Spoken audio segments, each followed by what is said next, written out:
Dalam bulan yang ke-12, yakni bulan Adar, pada hari yang ke-13, ketika titah serta undang-undang raja akan dilaksanakan, pada hari musuh-musuh orang Yahudi berharap mengalahkan orang Yahudi, terjadilah yang sebaliknya. Orang Yahudi mengalahkan pembenci-pembenci mereka. Maka berkumpullah orang Yahudi di dalam kota-kotanya di seluruh daerah Raja Ahasiweros untuk membunuh orang-orang yang berikhtiar mencelakakan mereka. Dan tiada seorang pun tahan menghadapi mereka, karena ketakutan kepada orang Yahudi telah menimpa segala bangsa itu.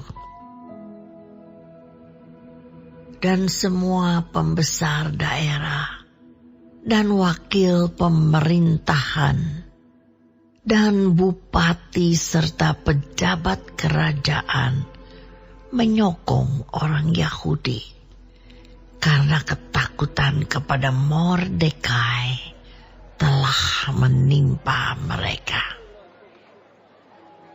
Sebab Mordekai besar kekuasaannya di dalam istana raja, dan tersiarlah berita tentang dia ke segenap daerah. Karena Mordekai itu bertambah-tambah besar kekuasaannya. Maka orang Yahudi mengalahkan semua musuhnya. Mereka memukulnya dengan pedang, membunuh dan membinasakannya. Mereka berbuat sekehendak hatinya terhadap pembenci-pembenci mereka. Di dalam benteng Susan saja, orang Yahudi membunuh dan membinasakan 500 orang. Juga Parsandata, Dalfon, Aspata, Porata, Adalia, Aridata, Parmasta, Arisai, Aridai, dan Waizata, ke-10 anak laki-laki Haman bin Hamedata, seteru orang Yahudi, dibunuh oleh mereka. Tetapi kepada barang rampasan tidaklah mereka mengulurkan tangan. Pada hari itu juga, jumlah orang-orang yang terbunuh di dalam benteng Susan disampaikan ke hadapan raja. Lalu titah raja kepada Ester sang ratu. Di dalam benteng Susan saja, orang Yahudi telah membunuh dan membinasakan 500 orang, beserta ke-10 anak Haman. Di daerah-daerah kerajaan yang lain, entahlah apa yang diperbuat mereka. Dan apakah permintaanmu sekarang? Niscaya akan dikabulkan. Dan apakah keinginanmu lagi? Niscaya dipenuhi. Lalu jawab Ester, "Jikalau baik pada pemandangan raja, diizinkanlah kiranya kepada orang Yahudi yang di Susan untuk berbuat besok pun sesuai dengan undang-undang untuk hari ini. Dan ke-10 anak Haman itu hendaklah disulahkan pada tiang." Raja pun menitahkan berbuat demikian. Maka undang-undang itu dikeluarkan di Susan, dan ke-10 anak Haman disulakan orang. Jadi berkumpullah orang Yahudi di Susan pada hari yang ke-14 bulan Adar juga. Dan dibunuhnyalah di Susan 300 orang. Tetapi kepada barang rampasan tidaklah mereka mengulurkan tangan. Orang Yahudi yang lain yang ada di dalam daerah kerajaan berkumpul dan mempertahankan nyawanya serta mendapat keamanan terhadap musuhnya. Mereka membunuh 75.000 orang di antara pembenci-pembenci mereka. Tetapi kepada barang rampasan tidaklah mereka mengulurkan tangan. Hal itu terjadi pada hari yang ke-13 dalam bulan Adar. Pada hari yang ke-14 berhentilah mereka, dan hari itu dijadikan mereka hari perjamuan dan sukacita. Akan tetapi orang Yahudi yang di Susan berkumpul, baik pada hari yang ke-13, baik pada hari yang ke-14 dalam bulan itu. Lalu berhentilah mereka pada hari yang ke-15. Dan hari itu dijadikan mereka hari perjamuan dan sukacita. Oleh sebab itu, orang Yahudi yang di pedusunan, yakni yang diam di perkampungan, merayakan hari yang ke-14 bulan Adar itu sebagai hari sukacita dan hari perjamuan, dan sebagai hari gembira untuk antar mengantar makanan. Maka Mordekai menuliskan peristiwa itu, lalu mengirimkan surat-surat kepada semua orang Yahudi di seluruh daerah Raja Ahasuerus, baik yang dekat, baik yang jauh, untuk mewajibkan mereka supaya tiap-tiap tahun merayakan hari yang ke-14 dan yang ke-15 bulan Adar. Karena pada hari-hari itulah orang Yahudi mendapat keamanan terhadap musuhnya. Dan dalam bulan itulah duka cita mereka berubah menjadi sukacita, dan hari perkabungan menjadi hari gembira. Dan supaya menjadikan hari-hari itu hari perjamuan dan sukacita, dan hari untuk antar mengantar makanan, dan untuk bersedekah kepada orang-orang miskin.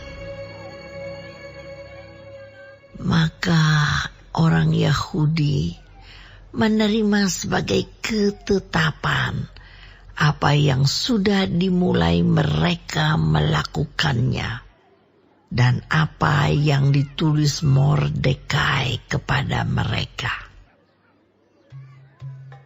Sesungguhnya Haman bin Hamedata orang Agag, seteru semua orang Yahudi itu, telah merancangkan hendak membinasakan orang Yahudi. Dan ia pun telah membuang pur, yakni undi, untuk menghancurkan dan membinasakan mereka.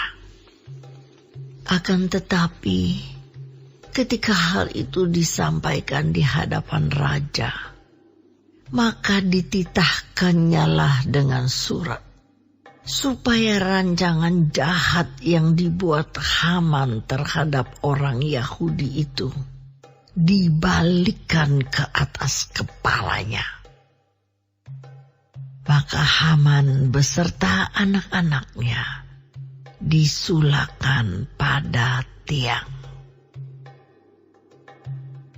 Oleh sebab itulah hari-hari itu disebut Purim, menurut kata pur.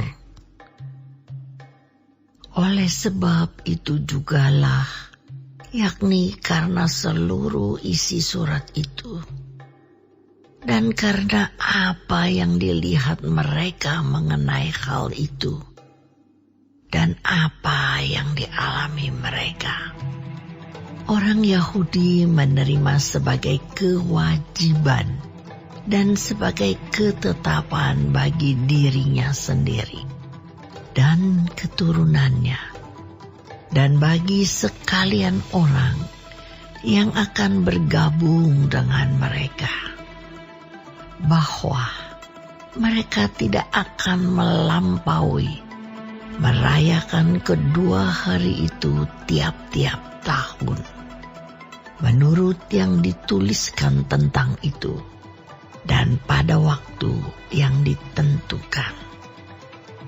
Dan bahwa hari-hari itu akan diperingati dan dirayakan di dalam tiap-tiap angkatan, di dalam tiap-tiap kaum, di tiap-tiap daerah, di tiap-tiap kota, sehingga hari-hari Purim itu tidak akan lenyap dari tengah-tengah orang Yahudi, dan peringatannya tidak akan berakhir dari antara keturunan mereka.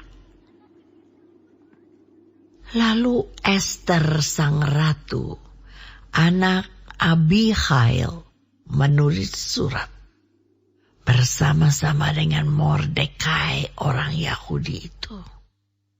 Surat yang kedua tentang hari raya Purim ini dituliskannya dengan segala ketegasan untuk menguatkannya.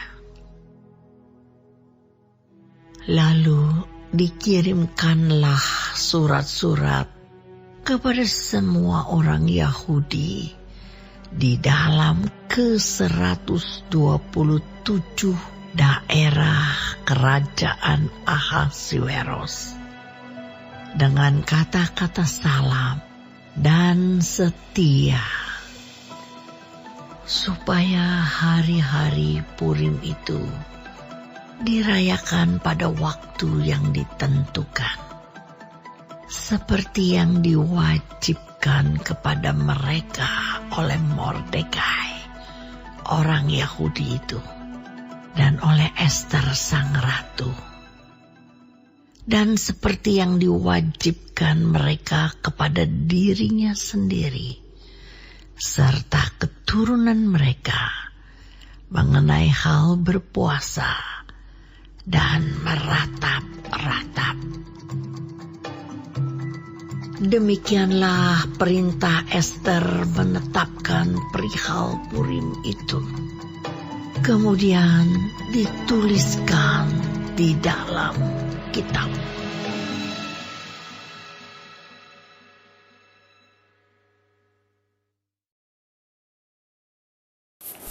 Shalom saudara-saudaraku yang kekasih di dalam Tuhan Yesus. Terima kasih buat Tuhan kita masih diberi kesempatan hidup hari ini dan dapat mempelajari firman-Nya dari Ester 9. Kisah ini sangat mengerikan, bagaimana upaya para musuh orang Yahudi berniat memunahkan mereka, genosida, berbalik menjadi petaka besar bagi para musuh orang Yahudi. Karena dalam benteng Susan sendiri pada hari pertama terdapat 500 jiwa yang tewas dari pihak musuh Yahudi Dan hari kedua terdapat 300 jiwa yang tewas juga dari musuh orang Yahudi. Di seluruh jajahan Raja Ahasuerus, mulai dari daerah India sampai Afrika, tercatat tewas seluruhnya 75.000 jiwa musuh orang Yahudi. Saudara, hal ini terjadi karena Tuhan mengizinkannya. Sebab bangsa Amalek, musuh besar, musuh bebuyutan orang Yahudi, seharusnya sudah lama dimusnahkan. Karena mereka selalu terlalu jahat kepada orang-orang pilihan Allah itu. Sehingga Tuhanlah akhirnya yang berperang membela umat pilihannya. Tentu melalui orang-orang yang seperti Mordekai, Esther, dan orang-orang pilihan lainnya. Seharusnya Amalek di bawah pimpinan Raja Agag, nenek moyang Haman, sudah ditumpas di zaman Raja Saul. Tetapi Saul menolak melakukan hal itu, tercatat di 1 Samuel 15. Oleh karena itu orang Yahudi tidak mau mengambil atau menyita barang rampasan barang bangsa Amalek yang dikalahkan itu. Lihat ayat 10, 15, dan 16. Walaupun menurut hukum perang itu adalah sah hak bangsa pemenang, tapi mereka tidak mau mengulangi kesalahan ketidaktaatan Raja Saul. Jadi mereka menolak mengambil rampasan itu. Rencana Tuhan cepat atau lambat pasti akan digenapi. Mari kita hidup takut akan Tuhan dengan cara melakukan kehendak-Nya. Jangan sampai kita menjadi musuhnya Tuhan. Tuhan memberkati.